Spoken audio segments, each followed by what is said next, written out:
नमस्कार मैत्रिणींनो, घे भरारी सखी यूट्यूब चॅनलमध्ये तुमचे स्वागत आहे। आज आपण बघणार आहोत 38 साईजचा प्रिन्स कट ब्लाउज। याची उंची घेणार आहोत आपण 14, त्यामध्ये प्लस 1 इंचाची मार्जिन घ्या। याचा शोल्डर घेणार आहोत आपण 5.5 इंचावरती।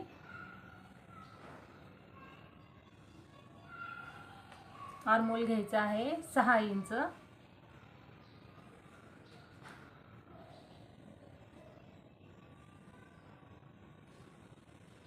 छातीची रुंदी घ्यायची आहे आपल्याला 9.5 इंचावरती। 9.5 इंच। 38 छातीचा चौथा भाग 9.5 इंच प्लस याच्यामध्ये आपल्याला शिलाई मार्जिन तुम्हाला हवी तेवढी घ्या। मी 2 इंच ठेवते आहे। 9.5, 10.5, 11.5 आपल्याला पाठीमागच्या नेकसाठी इथे आपल्याला आर्महोल घ्यायचा आहे 1.25 इंचावरती। नवीन असाल, नाही समजत असेल तर आपण काय करणार आहोत, हे उंची मोठी 6चा मध्य घ्यायचा आहे 3 इंच असं फोल्ड करायचं आहे। त्याचा मध्य काढा 3 इंच आणि इथून अशी हलक्या हाताने असा शेप देऊन घ्यायचा आहे 1.25 इंचावरती। हे बघा, अशा पद्धतीने शेप देऊन घ्यायचा आहे। आता आपण कमरेची मार्जिन घेणार आहोत 11.5 इंचावरतीच। 1 इंचाचा टक्स जाईल आणि 2 इंच शिलाई मार्जिन। थोडं कमी जास्त झालं तर कट करून घेऊ शकतो आपण फिटिंगच्या वेळेस। हे पहा, अशा पद्धतीने झाली आपली back marking. Back part cut करून घेतलेला आहे। आता आपण पाहूया फ्रंट पार्टची मार्जिन। तर हे बघा, आहे असाच सेम बॅक पार्ट हा फ्रंट पार्टवरती ठेवून घ्यायचा आहे। 1/2 इंच या साईडला मार्जिन शिलाईसाठी ठेवायची आहे। आयू पट्टी लावतो आपण त्यासाठी 1/2 इंचाची शिलाई मार्जिन ठेवायची आहे आणि आहे असाच पूर्ण ड्रॉ करून घ्यायचा आहे।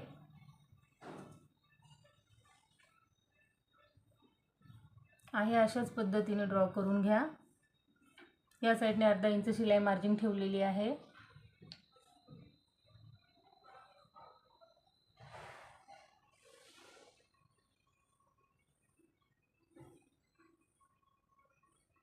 हा बॅक पार्ट मी आता साईडला काढून घेते।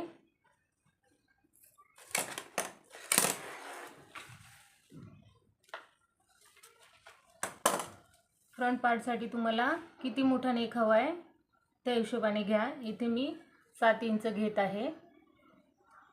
शिलाई मार्जिन पकडून 6.5 इंचाचा नेक आहे, 7 इंच घेत आहे। इकडच्या साईडला आपल्याला घ्यायची आहे 2.25 इंच। बॅक पार्टसाठी पण तुम्ही 2.25 इंचच घ्या, गळा उतरणार नाही। आणि या साईडने घ्यायचा आहे आपल्याला 3.25 इंच। गळ्याची रुंदी घ्यायची आहे 3.25 इंच खालच्या साईडने। हा समोरचा नेक मी पंचकोनी घेणार आहे। तुम्हाला ज्या पद्धतीने आवडेल तसं तुम्ही घेऊ शकता, जशी हवी ती तशी डिझाइन घ्या। 2 इंचावरती वरती गेली, इकडे 1/2 इंच बाहेरच्या साईडला घ्यायचा आहे आणि अशा पद्धतीने पंचकोनी गळ्याची मार्किंग केलेली आहे। हे पहा, अशा पद्धतीने पंचकोनी गळा तयार झाला। आता आपण वळूयात खाली। हे पहा, या साईडला आपण 1.5 इंच मार्जिन वाढवणार आहोत। असं कटिंग करून शिवून बघा, काही प्रॉब्लेम येत नाही, छान येतो ब्लाऊज। 1.5 इंच खालच्या साईडला वाढवायचा आहे पुढच्या भागापेक्षा, समोरच्या भागासाठी। आता आपण हा ब्लाऊज शिवत आहोत 38 साईजचा। त्यासाठी आपण इथे ही 1/2 इंच शिलाई मार्जिन सोडून घेणार आहोत 4 इंच,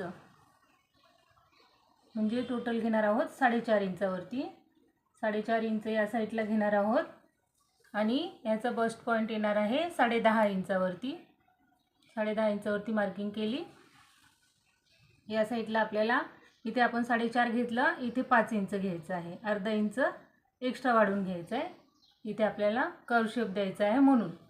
आता आपण पाहूया, तिथे मध्ये टक्स घ्यायचा आहे 2 इंचाचा।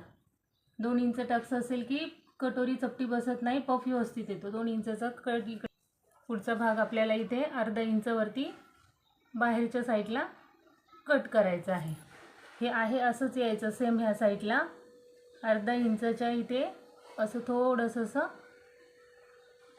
मार्जिन करून घ्यायची आहे वरतीपर्यंत. या साईडने 1.5 इंच आहे असंच यायचं. 1.5 इंचापासून थोडंसं वाढवत हा अर्धा इंच कवर करून घ्यायचा. बस. आता या साईडला पहा, इकडे आपल्याला इथे जो आपण टक्स घेणार आहोत त्यासाठी 1 इंच एक्स्ट्रा घ्यायचं आहे आणि खालच्या साईडला 2 इंच एक्स्ट्रा घ्यायचं आहे. आता ही जी आपली मार्जिन येते मधली आहे 9 इंचाची, तर इकडे घ्यायचं आहे आपल्याला 10 इंचावरती. इथे घेणार आहोत आपण 10 इंच. सरळ लाईन मारून घ्या 10 इंचावरती. आणि ह्या 10 इंचापासूनचा पॉईंट आहे तो इथपर्यंत असा घ्यायचा आहे. या साईडला कुठेही कट करायचं नाही आहे. इथे आपण मध्ये टक्स घेणार आहोत. याच्या आधी व्हिडिओ टाकलेला आहे, अपलोड आहे चॅनलवरती, आपल्या जाऊन बघा. तिथे मी हा टक्स इथे ॲडजस्ट केलेला आहे. ह्याला कट करायचं नाही आहे, ह्या साईडचा फक्त पोर्शन कट करायचा आहे. आता इथे घेऊया आपण आणि इथून असा सरळ हा टक्स पॉईंट इथे जॉईन करणार आहोत. 6 इंचावरती घ्या, 6 इंचावरती सरळ हा असा 6 इंचावरती इथे जॉईन करून घ्यायचा आहे. आणि सेम ह्याच पद्धतीने या साईडने 3.5 इंच सरळ घ्यायचं आहे. 3.5 इंच सरळ घ्यायचं आहे आणि असंच हलक्या हाताने ह्या टक्स पॉईंटपासून असं ह्या पॉईंटला मिळवत जायचं आहे. झाला आपला हा टक्स पॉईंट. ह्याच्यात काय समजलं नसेल तर मला कमेंट करा, नक्की सांगा. तुम्ही कमेंट करतील तेव्हाच मला माहिती पडेल शिकवलेलं समजतं आहे की नाही समजत आहे. सोप्या पद्धतीने सांगते आहे. या ब्लाऊजची स्लीव्ज आपल्याला ट्रेंडिंग जी स्लीव्ज आलेली आहे शॉर्टमध्ये रफल स्लीव्ज ती कट करायची आहे. त्याचा व्हिडिओ मी पुढच्या व्हिडिओमध्ये त्याची कटिंग दाखवते.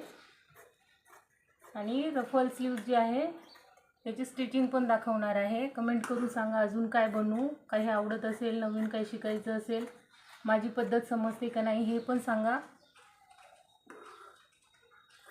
एक वेळा ट्राय करून बघा. शिवायला खूप सोपं आहे, इझी मेथड आहे एकदम. हे पहा अशा पद्धतीने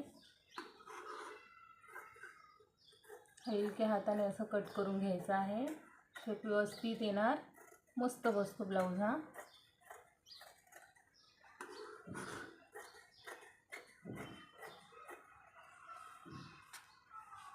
नेकच्या साईडला नेक कट करताना 1/2 इंचाची मार्जिन सोडूनच कट करायचा आहे, म्हणजे तो शिलाई मार्जिनमध्ये तेवढं येतं आणि जेव्हा आपण शोल्डर जॉईंट करतो तेव्हा कमी जास्त पडत नाही. हे पहा अशा पद्धतीने आपला 38 साईजचा प्रिन्स कटचा फॉल्ट पार्ट तयार आहे. ह्याची स्लीवची डिझाईन जी आहे त्याचा व्हिडिओ मी कटिंग स्टिचिंग पूर्ण पुढच्या व्हिडिओमध्ये अपलोड करणार आहे. नक्की बघा. व्हिडिओ पाहिल्याबद्दल थँक्यू.